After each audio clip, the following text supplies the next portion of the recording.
భారతదేశంలో అనేక రకాలైన గణపతి ఆలయాలు ఉన్నాయి. ఒక్కో రాష్ట్రంలో ఒక్కో విధంగా మహాగణపతి కొలువుదీరాడు. ఇక ఏ ఆలయం ప్రత్యేకత దానికి ఉంటుంది.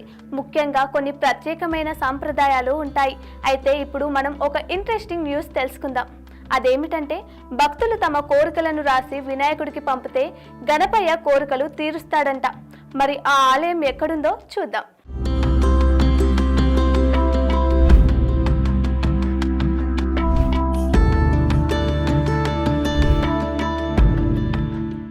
భారతదేశంలో ఉన్న ఫేమస్ వినాయకుడి ఆలయాల్లో జైపూర్లోని గణేష్ ఆలయం ఒకటి. ఇక్కడ గణపయ్య బాల గణేశుడి రూపంలో కొలువుదీరాడు. ఇక ఈ ఆలయానికి ఓ ప్రత్యేకమైన ఆచారం ఉంది. అది ఏమిటంటే ఎక్కడైనా సరే దేవుడి ఆలయానికి వెళ్ళి మన మనసులో కోరికలు కోరుకుంటే ఆయన నెరవేరుస్తాడు. కానీ ఇక్కడ మాత్రం తమ కోరికలను లేఖలో రాసి వినాయకుడికి పంపిస్తే ఆయన తమ కోరికలు తీరుస్తాడంట. జైపూర్లో ఉన్న ఈ గణేష్ ఆలయానికి 300 సంవత్సరాల చరిత్ర ఉందంట.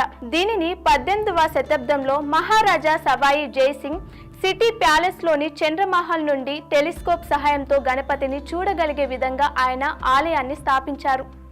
ఈ ఆలయాన్ని చూడడానికి 2 కళ్ళు చాలవంటారు. ముఖ్యంగా ఇక్కడ వినాయకుడు తొండం లేకుండా పురుషాకృతి రూపంలో బాలగణపయ్యగా కొలువుదీరాడు. దేశవ్యాప్తంగా ప్రసిద్ధి ఆలయాల్లో ఇది ఒకటి. ఈ ఆలయంలోని బాలగణపయ్యకు భక్తులు తమ కోరికలను తీర్చుకోవడానికి లేఖలు పంపుతారంట. అంతేకాకుండా వినాయకుడి వాహనం ఎలుకల ద్వారా భక్తులు తమ సమాచారాన్ని గణపయ్యకు చేరుస్తారంట. అందుకే ఈ గుడి ప్రాంగణంలో 2 పెద్ద ఎలుకలను ప్రతిష్ఠించారంట. భక్తులు తమ సమస్యలను కోరికలను ఎలుక చెవుల్లో గుసగుసలాడుకుంటారు. ఈ ఎలుకలు భక్తుల సందేశాన్ని నేరుగా గణనాథుడికి తెలియజేస్తాయని, వారి కోరికలు నెరవేరుతాయని నమ్ముతారు.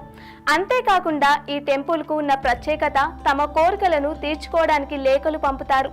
అలాగే వివాహం, కొత్త ఇల్లు, ఉద్యోగం లేదా సంతానం వంటి శుభ సమయాల్లో గణపయ్యకు ఆహ్వానం పంపుతారంట. ఇంకొందరు తమ కోరికలు నెరవేర్చమని వందలాది ఉత్తరాలను ఆలయ చిరునామా రాసి గుడికి పంపిస్తారంట. అవి బాలగణపయ్య పాదాల వద్ద ఉంచుతారంట. అలాగే ప్రశాంతమైన వాతావరణం, అద్భుతమైన కట్టడాలు, అక్కడి చరిత్ర అన్ని ప్రజలను ఎంతగానో ఆకట్టుకుంటాయంట. మరీ ముఖ్యంగా ఈ గణపయ్యను చేరుకోవాలి అంటే 365 మెట్లు ఎక్కాలంట. సంవత్సరానికి 365 రోజుల్లాగా 365 మెట్లు ఎక్కాలని చెప్తున్నారు అక్కడ స్థానికులు.